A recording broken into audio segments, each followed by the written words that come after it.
Aujourd'hui, je partage 5 conseils suite à une suggestion d'un abonné Instagram pour se motiver à travailler au quotidien. Donc conseil parce que je fais une vidéo de 5 minutes, donc 5 conseils. Conseil numéro 1, identifier un truc facile à faire. En fait, moi j'ai remarqué en ce qui me concerne, ce qui est dur, c'est pas tant de se motiver à travailler, c'est de s'y mettre, c'est de faire la première tâche. Et la première tâche, c'est pas forcément facile à identifier. Donc moi, mon astuce personnelle, c'est que j'ai identifié un truc qu'il faut que je fasse à peu près tous les jours et qui est très facile à faire. Pas besoin de morning routine, pas besoin de rituel à la con. Moi, quand je suis un peu mou, je commence par cette tâche précise. En l'occurrence, moi, ma tâche précise, c'est d'aller sur mon système de monitoring de serveur. J'ai mis des alertes à 80%, donc hop, j'ouvre le système de monitoring et je regarde si j'ai une alerte. C'est idiot, mais une fois que j'ai fait ça, je suis devant l'ordi, je suis en condition de travail. C'est hyper facile à faire, ça me prend aucune énergie, mais hop, après j'enchaîne sur autre chose. Donc, identifiez votre tâche qui va vous permettre de vous y mettre. Et quand vous vous dites que vous n'êtes pas trop motivé, vous commencez par celle-là. Deuxièmement, donnez-vous un objectif tous les jours.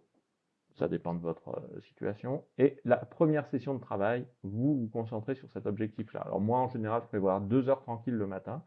J'ai un avantage, c'est que personnellement, je me lève assez tôt, j'attaque à bosser à 7 heures. Et du coup, je sais qu'entre 7 et 9 heures, personne m'emmerde parce que les gens ne sont pas encore au travail. Donc c'est le moment où je fais ma tâche prioritaire. Des fois, ça met 3 heures, des fois, ça met 3h30, des fois, ça met 1h30, mais je sais que sur ce créneau de 2 heures, je travaille. Et donc, ce truc prioritaire que j'ai décidé de faire, je le fais. Au moins, il y a un truc tous les jours qui avance, même si j'ai plein de dossiers à gérer, j'ai ce sujet prioritaire, je me mets dessus et j'avance dessus. Voilà, ça, c'est mon deuxième conseil. Planifiez-vous une tâche importante, commencez par celle-là, avant même d'avoir lu vos emails et autres. Et ça rejoint le conseil numéro 3. Conseil numéro 3, focalisez-vous sur ce que vous êtes en train de faire. Donc moi, je coupe les notifications sur le téléphone, j'ai juste la sonnerie. Si quelqu'un m'appelle, je pars du principe que c'est urgent et je réponds.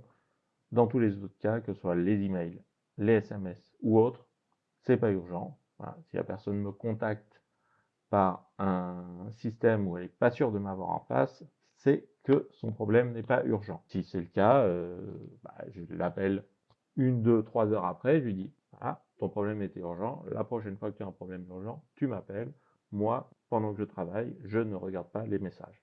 Du moment où vous êtes bien clair avec tout le monde, vous pouvez vous focaliser sur votre travail.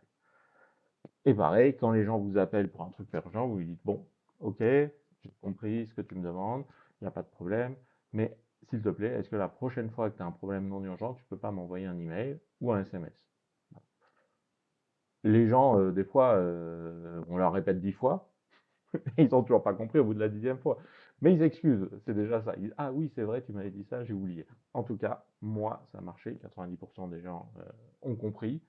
Ils m'appellent pour les trucs urgents, pour le reste, ils me contactent autrement, et donc ça me permet de me caler sur ma manière de travailler. Quatrième conseil, c'est un peu plus complexe, mais c'est probablement le plus important, c'est moins une astuce qu'un vrai sujet de fond, c'est de comprendre et connaître ses rythmes personnels, comment tes hormones fonctionnent dans ton cerveau. Et chaque personne est différente. Moi, personnellement, je sais que je suis plus productif le matin et que mon pic de productivité, c'est quelque part entre 10 heures et 11 heures. Et l'après-midi, je le réserve à des choses où je suis moins productif. C'est facile ce que tu dis. Comment on fait? Ben, moi, j'ai appliqué une méthode très concrète. C'est que toutes les heures, je m'étais mis une petite alerte, toutes les heures, j'avais mon téléphone qui sonnait, il faisait ding, et je me disais, ah tiens, et je notais tel jour, telle heure, est-ce que je suis en forme ou pas? Un score sur 10. Et puis j'ai fait ça pendant, je ne sais plus, au moins plus de 15 jours en tout cas. Et puis après, j'ai refait des périodes, à des moments où j'étais malade par exemple. Je me dis, bah tiens, je suis malade, je travaille quand même, mais je vais refaire le truc pour voir si ça change.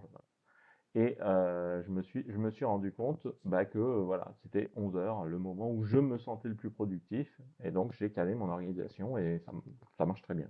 Et ça rejoint maintenant mon conseil numéro 5, c'est-à-dire il y a des moments productifs, des moments moins productifs. Quand vous connaissez vos moments moins productifs, comment vous faites pour faire quand même du boulot? Bah, déjà, vous allez forcément identifier des choses moins urgentes, moins importantes sur lesquelles vous pouvez vous permettre d'avancer un peu moins vite. Voilà, moi, c'est souvent des tâches techniques un peu rébarbatives. Et un truc, c'est faites des pauses utiles et régulières. C'est-à-dire les moments où vous êtes un petit peu moins productif, c'est les moments où il faut faire plus de pauses, bien respirer, etc. Donc trouvez un truc.